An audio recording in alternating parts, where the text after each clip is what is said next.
Welcome, curious minds, to another deep dive from the KPT Team studio. Hello, everyone. Today we're embarking on, well, one of the most ambitious missions we've ever undertaken, I think. A journey into humanity's most enduring questions. We're talking about the big ones, you know? The really big ones. The questions that have shaped civilizations and whispered through countless generations. Why are we here? What created the universe? What happens after we die? Yeah. Our mission, as always, is to unearth the most important nuggets of knowledge and surprising insights from a truly diverse stack of sources you've shared with us. Think of it as your shortcut to being genuinely well-informed on humanity's quest for meaning. Exactly. Indeed. And these aren't just, academic questions for ivory towers. Yeah, not at all. They're universal human inquiries. They've fundamentally driven the development of countless belief systems across millennia. Right. For this deep dive, we've pulled together a really intriguing array of sources.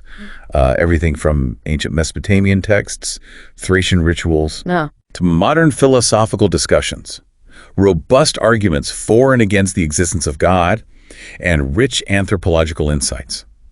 It's a vast landscape of human thought and experience. It really is. Reflects our innate drive, really, to understand our place in the cosmos. Okay, so to truly understand this colossal landscape, I mean, where do we even begin? There are just so many different answers to these huge questions. That's precisely the right starting point. Our sources suggest we can start by laying a foundation, kind of looking at the broad spectrum of belief, or even lack of belief, when it comes to the whole concept of God or gods. Okay, makes sense. At one end of this spectrum, you encounter atheism. Right. Now, this isn't always an active denial, more like the absence of a belief in God or gods. The focus is often on the material universe, what we can observe. And it's important to differentiate, some atheists are explicitly non-believers, but others are more agnostic. Meaning they just don't know for sure. Kind of. They don't claim to know if God exists, but they lack belief because they feel there isn't enough evidence in the material world. Their view is often, well, there's no compelling reason to believe beyond what we can empirically observe. Okay. And then moving along that spectrum, we find something like deism. That's a fascinating middle ground. It is. My understanding from the sources is this belief suggests a God who basically set the universe in motion, like a grand clock, maybe. That's the classic analogy, yeah. And then just step back. Doesn't intervene in daily life or miracles. That's a very apt description. It's derived purely from human reason. A logical deduction of a first cause? Maybe. But without needing divine revelation or active involvement, deism really values reason above all. Right. Makes sense. Then moving away from explicit belief, or these sort of non-interventionist views, you get into a more contemporary concept, sometimes called spirituality without self-denial. Or spiritual libertarianism, one source called it. Intriguing term.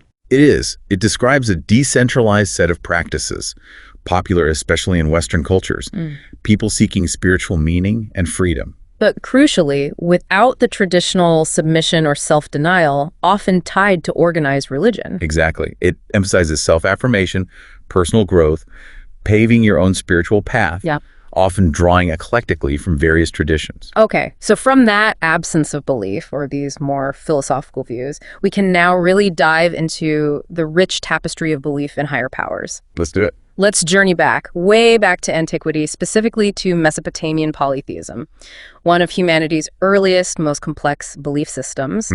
Our sources introduce us to the ancient Mesopotamians, sometimes called the black-headed people.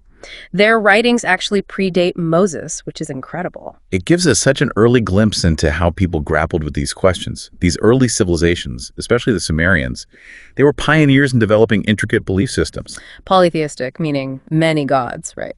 At its core, yes, a polytheistic system, many different deities, each with unique myths, rituals. The main goal of all this practice was maintaining a good relationship between humans and the gods.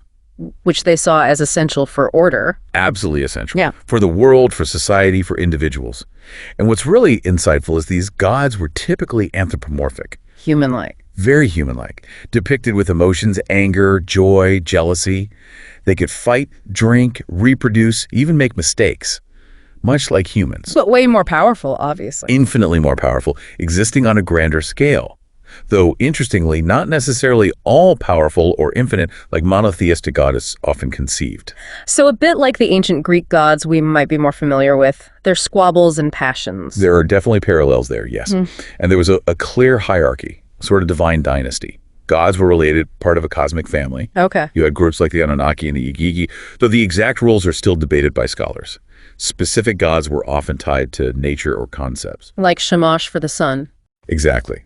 Shamash for sun and justice, Nana Sin for the moon, Enki for wisdom and water. And many were patron deities of specific cities. Oh, right. Like An or Inanna for Uruk. Precisely. Enki for Eridu, Sin for Ur. So religious focus could vary quite a bit from city to city, a decentralized yet connected pantheon. Fascinating. And what about the human role in all this? Why did they believe humans were created? Our sources are quite clear on that. Humans were fashioned from clay mixed with the blood and flesh of certain gods. Wow. Their primary purpose was pretty practical: to be workers, to do the hard tasks the gods didn't want to do. So keeping the gods happy and free from labor. That was the idea. It gave humans a clear purpose in their worldview. What's also interesting is this idea of henotheism. Henotheism, what's that? Well, even within this polytheistic system, there was often a tendency to primarily worship one supreme or leading god in a specific city or context. Without denying the others existed. Exactly. A common religious feeling in antiquity, really. Local gods often took precedence, but were part of that bigger divine cosmos. It's truly fascinating how many ancient cultures seem to share certain deep stories. I know our sources talk about a really famous one, the flood story. Indeed. The Mesopotamian flood narrative is strikingly similar to later accounts, like Noah's story. In their myths, the god Enlil gets set up with human noise and decides to wipe them out with a flood. But the wise god Enki warns Atrahasis, a Noah-like figure, to build a boat and save life. This story pops up in various texts, including the Epic of Gilgamesh. And it's not just Mesopotamia, right? Other cultures have similar stories. So many. Greek myth with Deucalion, Hindu myth with Manu, Chinese myth with Fuxi, Hawaiian with Nu'u, all with different names. But the core story of a great flood and a survivor is remarkably widespread. Makes you wonder, doesn't it? Shared memory or just a universal archetype? It's a compelling question. And it leads to thinking about the world before that flood. Our sources mention a golden age and some pretty dramatic events leading up to it. Oh, like, whoa. They describe this golden age with figures like King Ataba, a priest king of the Most High God, and or Anu. But apparently, this world became deeply corrupted. So? Due to fallen angels, sometimes called watchers or shining ones. These beings supposedly bred with human women, creating the Nephilim. The giants from the Bible? Similar concept, yes. Powerful giants, mixed angel-human DNA. They were apparently worshipped as gods. And this era, according to the sources, descended into chaos, murder, dark rituals, rape, mysticism, human sacrifice. So bad that a divine flood was seen as necessary. Wow, that's intense. And after the flood, another story that feels very familiar emerges, linked to the Sumerians. That would be the Tower of Babel. The sources say the Hamites, specifically Nimrod, Ham's grandson, built this huge ziggurat in Sumer. And that's where languages got confused. According to the narrative, yes. God intervened, confused human languages, leading to the global spread of peoples. Interestingly, one theory mentioned, Osgood's theory, suggests the name Sumer or Shinar might even come from Noah's son Shem. Ancestor of the Semites. Right, making a direct link from these early post-flood people to Abraham's lineage. A fascinating connection. Okay, here's where it gets really interesting for me. Moving geographically, the Thracians, they had this fascinating blend of roles for their leaders, didn't they?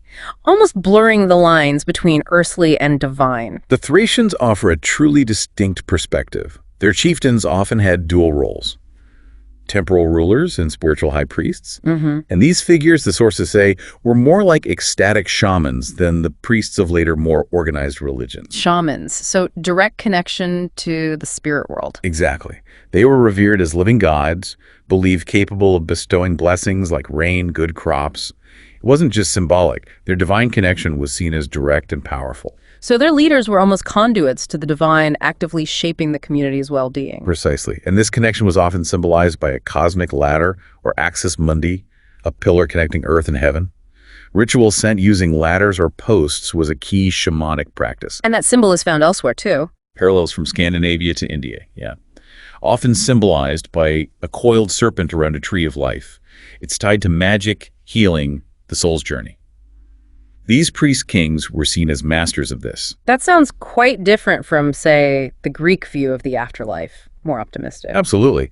Unlike the rather grim Greek Hades, Thracians had a stronger belief in the immortality of the soul and hoped for a pleasant, beatific afterlife. It's probably no coincidence that Orphic thought, which explored salvation or soteriology, developed after Greek-Thracian cultural exchange around the Black Sea. Ideas were definitely flowing back and forth. And this belief led to deifying heroes, like Orpheus. Correct. Accomplished heroes like Orpheus and Zalmoxis were elevated to godhood. Orpheus, the noble priest-king, skilled in magic, who descended to the underworld. Right, for Eurydice. That very act cemented his legend. Even his decapitated head was said to be an oracle. Zalmoxis, another shamanic hero, was believed to have been human before becoming a god. Highlighting that potential for humans to become divine. Exactly. And there was that stark custom among the Getae tribe. Oh, the human sacrifice. Yeah, sending an emissary to Zalmoxis every 5 years by throwing them onto spears. If they died, good omen. If they lived, they were considered evil and someone else was sent. Wow. That's intense. It really highlights the extremes belief can manifest. And you asked about the Thracian horseman. Yes, that sounds like a powerful symbol. It is. It represents that priest-king figure deified for his shamanic roles, especially Mother Goddess fertility rites. Symbolizes ties to the supernatural. The horse signifies status and mystical power. So a different focus than the Greeks. Very much so. Greeks focused more on civic context, social cohesion. Thracians were about spiritual revelation, ecstasy, personal experience, a fundamental difference. Okay, let's pivot now. From the ancient Mediterranean to India, where some of the world's oldest traditions emerged, Hinduism and Buddhism. India is absolutely a wellspring of spiritual thought. Hinduism, for instance, is incredibly ancient, hard to date precisely, maybe 1500, 500 BCE. And it's not just one single religion? No, more like a collection of religions of India, a huge variety of related beliefs and practices. At its core, though, is karma. The law of cause and effect. Right. Every action, thought, word has consequences. Tied to dharma, your duty according to your place. Yeah. And this leads to reincarnation, samsara, the cycle of rebirth. And the goal is to escape that cycle. Yes, moksha. Spiritual liberation, unity with the ultimate reality. It makes spirituality intensely personal, a continuous journey. And God in Hinduism isn't just one single being, right? It's more fluid. That's a great way to put it. Hindus believe in many gods, millions even, but they're all seen as manifestations of one ultimate reality, Brahman. Allows for a lot of diversity in worship, like a buffet, one source said. Exactly. God can be received in many ways. Key deities like Brahma the creator, Vishnu the preserver, often in avatars like Krishna, Shiva the transformer. Durga, Ganesha. Right. They all represent facets of Brahman. Practices often involve worshipping idols, believing the divine expresses through the physical. This also relates to beliefs about hierarchy based on karma. And practices like puja, yoga. Puja rituals, yoga, Agi fire ceremonies, all aimed at connecting with the divine. Are there any really unique Hindu practices that stand out? Definitely. The reverence for sacred cows is very distinct. Symbols of life, goodness, linked to Bhumi and Krishna. Killing them is forbidden in most Indian states. And the caste system. Historically, yes. Profoundly shaped society based on karma. Officially abolished, but still socially relevant in places. And historically, sati, the ritual self-immolation of widows. Now forbidden, thankfully. Yes, but it shows extreme devotion rooted in societal pressure. Another practice mentioned is pouring milk over idols for good fortune, even during droughts, which sparks debate. Okay, now let's turn to Buddhism. Emerged from the same area, but offers a radically different path. Radically different. Originated around the 6th, 5th century BCE with Gautama Buddha. Crucially, Buddha wasn't a god, didn't teach about gods. His focus was suffering. Exactly. Life inherently involves suffering, dukkha. And this suffering comes from craving or desire, tanha. That's the core of the Four Noble Truths. Which are? 1. Life involves suffering. 2. Suffering comes from craving. 3. Suffering can end if you stop craving. 4. There's a path to stop craving. The Eightfold Path. That's the path, yes. It leads to ending desire and achieving nirvana.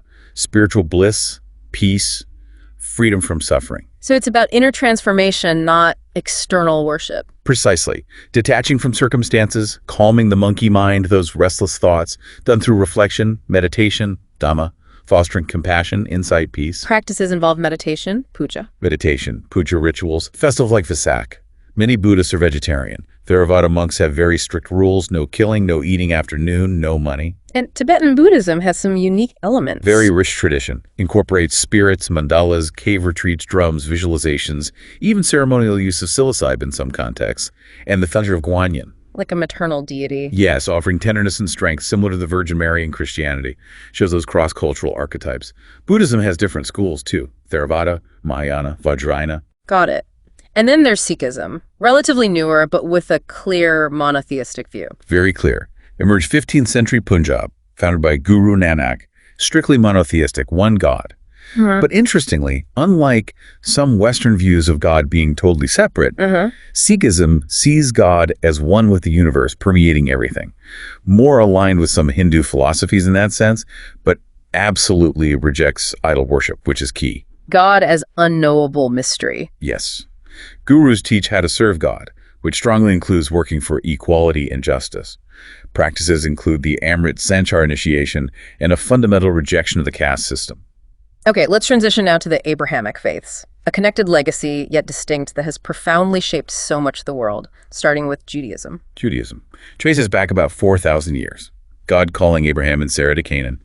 The central belief is God's unique covenant relationship with the Jewish people. Chosen for a mission, right, not just privilege. Exactly. Chosen to bless the world by helping humanity live righteously. And God gave them the Torah, the first 5 books of the Hebrew Bible, as a guide for this mission. And observance varies. Widely, from very strict Orthodox adherence to more liberal Reform interpretations. A key aspect is the expectation of the Messiah, isn't it? Yes, a core belief. The coming of the Messiah, a figure to bring peace, justice, fix the world. From a Jewish perspective, Jesus isn't the Messiah because, well, the world isn't fixed yet in that way. And they're sacred texts. The Hebrew Bible, Tanakh, Torah, prophets, writings, and the Talmud, a huge collection of rabbinic interpretations. Practices like Passover, bar bet mitzvahs, Sabbath observance, kosher laws are central. And Kabbalah is part of Judaism, too. A mystical tradition within it, yes, seeking deeper esoteric meanings. And that Osgood theory connection is interesting, too. Linking Summer Shinar to Shem, Noah's son. Right, suggesting a direct link from early post-flood peoples to Abraham's lineage. A fascinating bridge. Building on that foundation, we move to Christianity. Emerged from Judaism, 1st century CE Palestine. Introduces this radical idea of God becoming human. It's the core belief. God became human in Jesus Christ. Christians believe he's truly human and truly God, bridging the gap between a perfect God and sinful humanity. His death and resurrection being key. Absolutely central. His death as atonement for sins, his resurrection signifying victory over death and evil. And uniquely, salvation is by grace. Meaning you don't have to earn it. Right. Yeah. Christians believe they don't have to be good enough. God did it for them through Jesus. Union with Christ through faith brings eternal life. And the concept of God is the Trinity. One God, existing in 3 co-equal persons, Father, Son, Jesus, and Holy Spirit. This whole story, creation, fall, redemption through Jesus, is revealed in the Bible. The Bible telling the story of Jesus defeating death and evil. And ultimately uniting heaven and earth. It's a grand narrative. So faith is obviously crucial here. How do the sources define it? Faith is seen as central, what pleases God. Described as a life of action based on what you believe to be true. Deep trust in God. How is strong faith developed? Through knowing Jesus rose from the dead, defeated evil, through meditating on God's word, internalizing it, and importantly, through enduring trials, which refine belief. One source called it a 6th sense. Yes, a gift from God that brings the unseen spiritual realm into lived experience, makes the intangible real. And Jesus himself, beyond the divine claims, what was his character like? Consistently described as healing the sick, teaching about a loving God, welcoming outcasts, sinners, challenging norms, lived humbly as a carpenter. Message of love, forgiveness, peace, even calming storms. And key practices, baptism, communion? Yes. Baptism, washing away sin, welcoming into the community. Communion, Eucharist, eating bread, wine as body, blood of Jesus, recalling his sacrifice. Prayer, confession, also central. Fasting, too, especially in Orthodoxy. Very significant, yes. Eastern Orthodoxy has rigorous fast, maybe 200 days a year without meat, dairy, eggs, fish. Deep discipline. And that phrase, do not fear, appears a lot in the Bible and Quran. Frequently. Underscores a shared emphasis on divine comfort and trust across these faiths. We also find some interesting figures and, frankly, some very unusual practices within Christianity in the sources. Oh, yes. John the Baptist is highlighted as hugely influential. Josephus described him attracting crowds, maybe even more popular than Jesus initially, seen as a political threat by Herod. And the unusual practices. Incredible diversity. Nestanarstvo, the firewalking in Bulgarian Orthodox communities, believed to bring healing. Wow, firewalking. And cross processions with icons, sometimes even live animals in Eastern Europe. Acts of communal devotion. Then you get more extreme examples. Like handling snakes or drinking poison. Some extreme sects, yes. Believing faith grants immunity, sometimes with tragic results. And some Orthodox sects rejecting modern tech, covering mirrors, refusing medical treatment, believing God alone heals or takes. Based on specific interpretations. Right. Seeing tech as demonic or interfering with divine will. Historically, kissing saints' bones for blessings, or some evangelical claims of raising the dead also show the outer bounds. What about some of the more controversial interpretations within Christianity that cause debate? Key ones include original sin, the idea we're born guilty from Adam and Eve. For some, this leads to needing a human sacrifice, the God-man, even symbolic cannibalism in communion. And the threat of hell. Eternal hellfire for disbelievers, a concept generating huge theological and ethical debate. And sadly, disturbing practices like pastors claiming to cure infertility via sex with followers are cited as extreme, abusive deviations. Shows the vast spectrum of interpretation and potential for misuse. Okay. Moving forward chronologically again, we arrive at Islam, 7th century CE, Prophet Muhammad. Emphasis on submission to one God. That's right. Islam means to submit. Core belief. Humans are called to submit to the one God, Allah. And Allah is seen as unique, pure. Absolutely unique. Pure. Far above the universe. Unlike anything in it. Islam believes God sent revelations through various prophets. Noah, Abraham, Moses, Jesus. Jesus as a prophet, but not God. Very important prophet, Messiah, born to a virgin, yes, but not God and not believed to have died resurrected like in Christianity. The belief is earlier revelations got corrupted. So the Quran is the final, perfect revelation. Given to Muhammad. Revered as the direct, flawless, eternal, perfectly preserved word of God. And the fundamental duties are the 5 pillars. Central to Muslim practice. Shahada, declaration of faith, Salat, 5 daily prayers facing Mecca, Zakat, charity, Psalm, Ramadan fasting, and Hajj, pilgrimage to Mecca if able. Seen as ways to submit to God's will. And live righteously. Muslims believe God rewards good, punishes evil. Daily life involves halal, permitted, and haram, forbidden foods. No pork, alcohol, improperly slaughtered animals. Alcohol was forbidden in stages. Condemned morally, then during prayer, finally forbidden entirely. The hijab, veiling for modesty, is significant for many women, though interpretations vary culturally. And a strict ban on depicting Allah or Muhammad. To prevent idolatry. Exactly. Worship of images rather than the unseen God. Now, the Quran, like other texts, has verses sometimes taken out of context, causing controversy, especially about conflict. This is incredibly important for impartial understanding. Verses like 9.29, fighting unbelievers until they pay jizya, or 9.5, killing polytheists, are often decontextualized. What's the context? Sources clarify they refer specifically to defensive actions against aggressors in wartime. Violence is to stop upon aggression ceasing, or payment of jizya, tax for protection of non-Muslims under Islamic rule, ensuring their safety and religious freedom. And forced conversion is forbidden. Explicitly, Quran 2.256, there shall be no compulsion in religion. Also, jihad primarily means effort or struggle. The greater jihad being internal. Internal spiritual purification. The lesser jihad is military defense against aggression. Nuance is crucial here. Are there unique or mystical branches in Islam? Or are there less common practices? Yes. Sufism is a major mystical branch. Inner purification, asceticism, direct experience of God through chanting, whirling, meditation. Focused on the spiritual path. Over rigid legalism, yes. Sources also mention awakening of graves, events in South Asia against spirits, wearing amuletic Quranic phrases for protection, practices in Indonesia, Bangladesh using amuletic words for protection, prosphorn. And the belief about dogs. That touching a dog makes one ritually impure, leads to fear or abandonment in some communities, highlights cultural interpretations of purity. Okay, our journey wouldn't be complete without touching on Zoroastrianism, an ancient religion, maybe even the first monotheistic one. It's remarkably ancient, yeah. Some scholars see it influencing later Abrahamic faiths. Dates back perhaps to the 2nd millennium BCE. Its worldview is marked by clear cosmological dualism. Good versus evil. A fundamental opposition. Forces of good, Asha, ruled by Ahura Mazda, the wise lord, versus evil, Duj, ruled by Angra the evil spirit. Are they equal forces? Interpretations vary, sometimes seen as equal, but often Ahura Mazda is the supreme creator, the benevolent force, especially in older texts. It's a cosmic battle. And this dualism has strong ethical implications, puts a choice on people. Absolutely. It's a heavily ethical religion, focuses intensely on individual moral choices. Good thoughts, good words, good deeds. Humans are participants in this struggle. Active participants, judged on their actions, facing consequences in the afterlife. Righteous ones, Achandan, get a pleasant afterlife.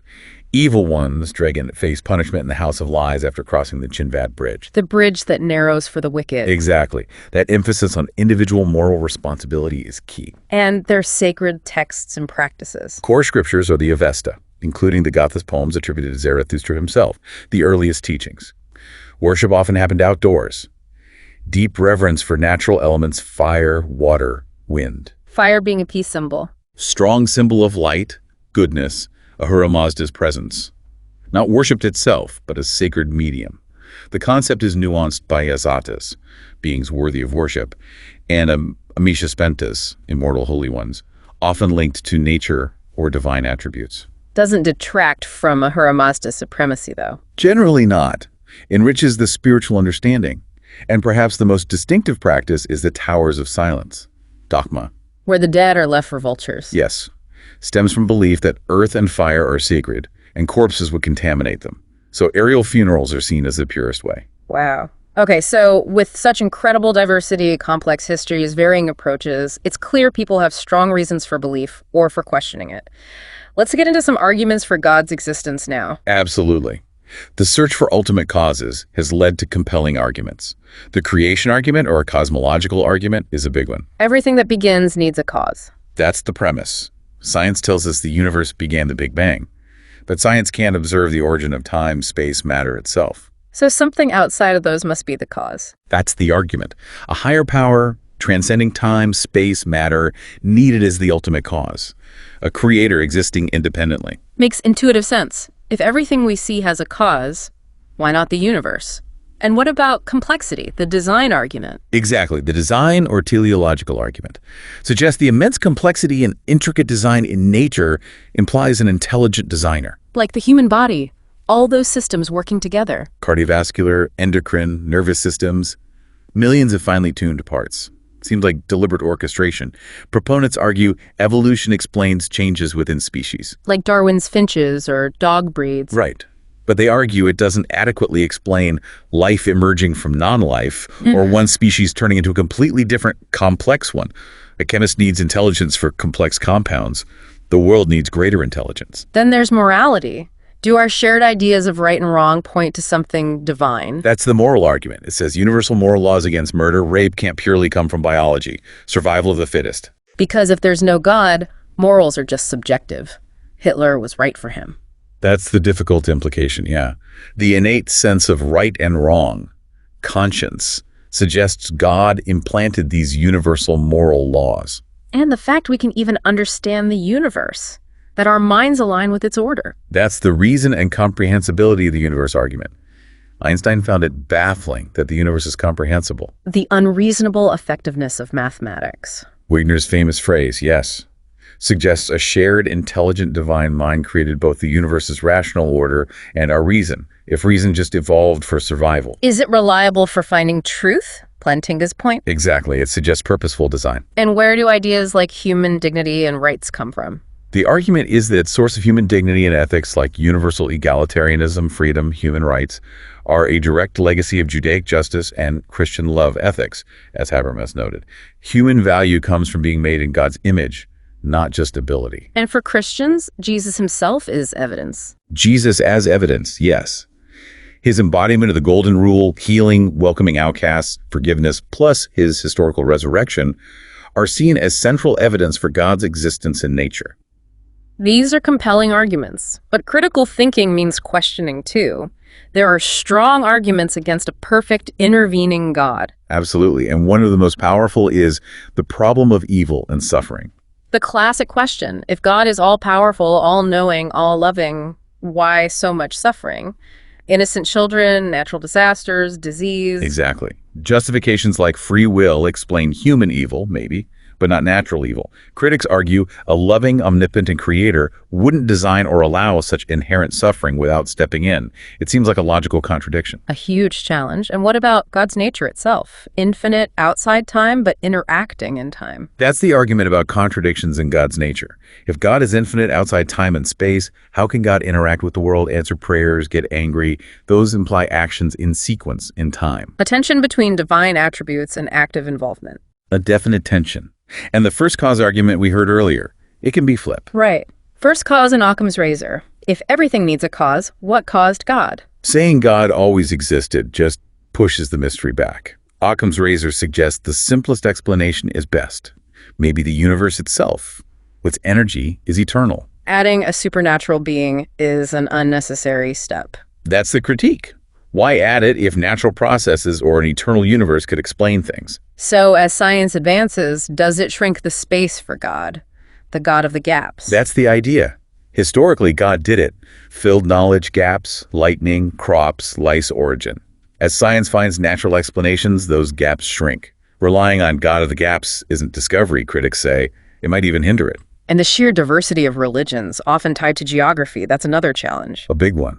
Diversity and geography of religion. Thousands of religions, contradictory claims, they can't all be exclusively right. Belief often correlates strongly with birthplace. Suggesting religion is more cultural invention than universal truth. That's the argument. If God wanted universal belief, why such geographical determination? What about holy books themselves? Do they hold up as divinely inspired? The outdated holy books argument points to internal contradictions, outdated morality, slavery, oppression of women, claims conflicting with science, Earth's age, evolution, raises questions about divine origin. And personal spiritual experiences. Meaningful, yes, but objective evidence. That's the subjectivity of experience argument. Deeply felt experiences of God happen across all religions, Christian, Muslim, Hindu. So maybe shaped by culture, expectation, the brain itself. Rather than objective truth specific to one religion, potentially yes. There's also a critique of the reasoning used for God. Circular reasoning, yeah. Right. Saying reason is trustworthy because God made it. Uses the very thing you're trying to prove, God's existence, to validate your tool, reason. It's circular. Ultimately, maybe it comes down to a lack of clear evidence. For many, yes. Lack of clear universal evidence. If God wants belief, why isn't the evidence unambiguous?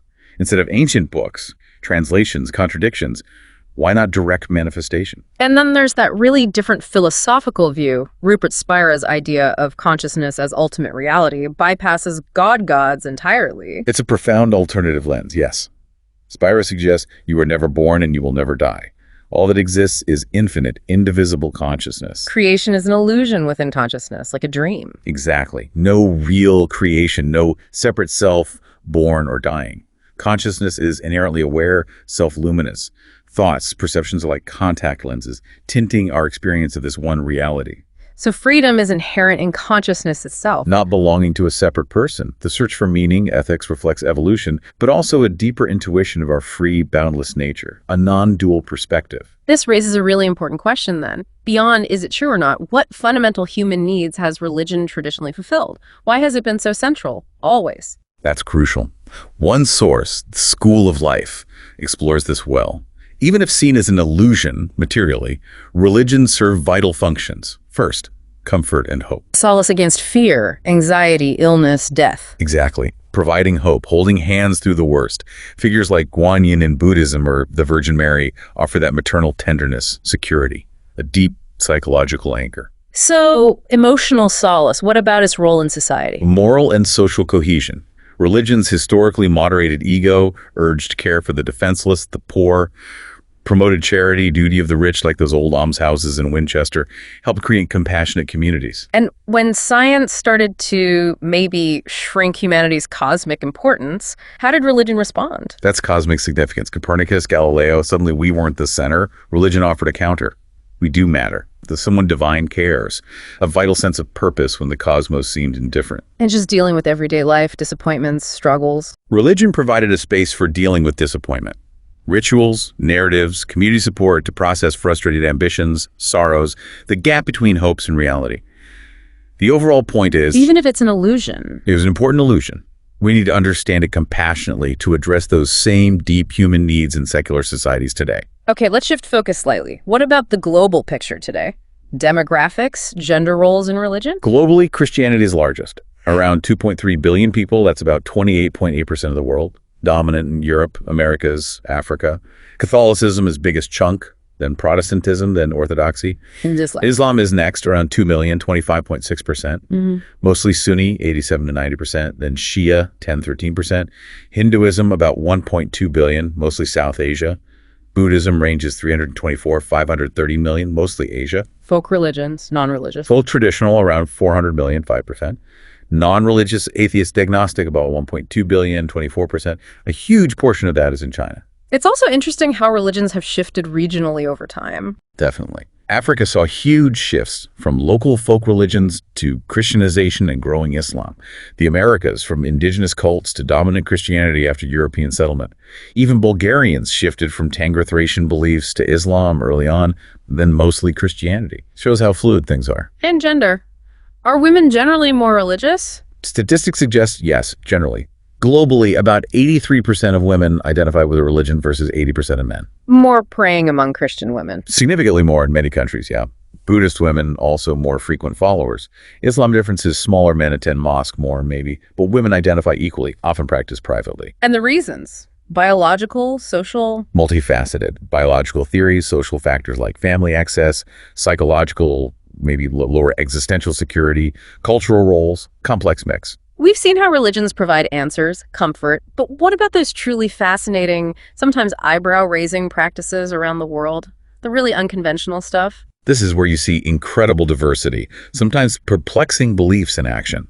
Within Christianity, beyond the mainstream, you have Nesta Narstvo, that Bulgarian firewalking tradition, believed to bring healing. Firewalking, wow. And those cross processions with icons, even live animals in Eastern Europe.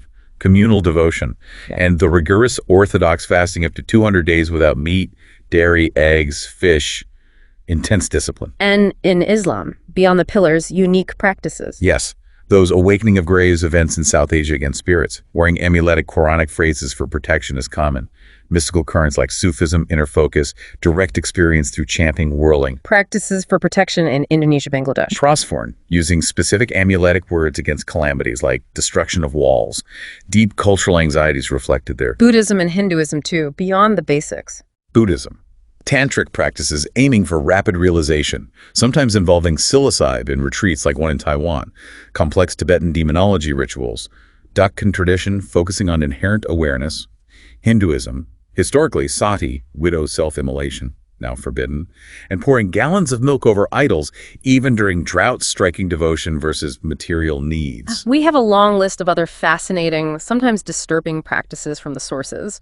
Really shows the breadth of belief. It really does. How beliefs shape everything. Scientology's thetans, alien spirits causing suffering removed by expensive courses. Creationism asserting a 6,000-year-old Earth with humans and dinosaurs coexisting, despite science. Tragic beliefs, too, like sleeping with a virgin curing HIV in parts of Africa. Leading to terrible abuse, or pastors making people eat grass or drink bleach for healing. Devastating consequences when misinformation meets spiritual conviction. And some are just incredibly unique culturally. Absolutely. Aum Shinrikyo in Japan, drinking the leader's bathwater for spiritual energy transfer. Weeping statues of Mary in Catholicism, belief persisting despite debunking. Self-crucifixion in the Philippines during Easter. Extreme piety. Even linking politics and religion, like Trump being seen as a prophet. By some Christians in the U.S., yes. Yeah. Shows that powerful intersection. It's just astonishing the capacity of the human mind for belief in so many forms. It really is. Reflects deep cultural needs, anxieties. The Amish rejecting most tech, but selectively adopting some. Zoroastrian towers of silence for the dead. Speaking in tongues in charismatic churches believe divine language. And the tragic extreme. Murder in faith's name. Strapping bombs, flying planes into buildings, believing in eternal reward, the most devastating, horrific extreme of conviction, justifying violence. Wow. That's an incredible, almost overwhelming range. For me, what stands out isn't necessarily finding one single truth claim that fits all, but rather the fundamental universality of the search itself. Think about it. From ancient Mesopotamians wanting good crops to modern people grappling with existence in a secular world. Humanity consistently wrestles with the same underlying needs. Yearning for comfort, moral guidance, belonging. Exactly. A quest for meaning beyond just our individual lives. The answers diverge wildly, sure. But the human heart's innate drive to ask, to seek, to make sense of it all, that remains remarkably constant. It's the shared human condition, just expressed in countless ways. Yeah, I agree. And for me, Sarah, it's also the sheer ingenuity, the astonishing adaptability of humans in creating these elaborate systems. It just powerfully highlights our deep psychological need to make sense of a world that's often unpredictable, right? To find something to hold on to when things are uncertain, to feel that sense of cosmic significance, even when faced with this vast universe, and critically, to collectively process disappointment, grief, suffering. That's huge. So while the specific truth claims might clash, the underlying human experiences that fuel them, the needs they try to meet, those are incredibly relatable across the board. It encourages us to approach these beliefs not just with curiosity, but with real compassion, too. Yeah. Understanding the shared human journey. Well said. So what does this all mean? Wow, we've really journeyed through ancient empires, modern debates, from the very first gods to the nature of reality itself, right here from the KPP Team studio. We really have. We've seen that universal human quest for meaning, explored the incredibly diverse answers from countless belief systems, Mesopotamian polytheism, Thracian shamanism, Hindu ultimate reality, Buddhist detachment, Abrahamic and Zoroastrian monotheism. Right. We delved into the powerful arguments for and against God's existence and looked at the profound social and psychological roles these systems play. The real value we host isn't endorsing one view, but understanding this immense, intricate tapestry of human experience, how we constantly grapple with these deep questions. Exactly. And perhaps the deepest truth isn't found in a single neat answer after all, but in the ongoing courageous act of questioning, exploring, seeking what it truly means to be human in this universe full of mystery. So the question for you is, what new questions will you ask after this deep dive? Thank you so much for joining us on this deep dive into humanity's enduring questions. Keep questioning, keep exploring. And we'll catch you on the next one.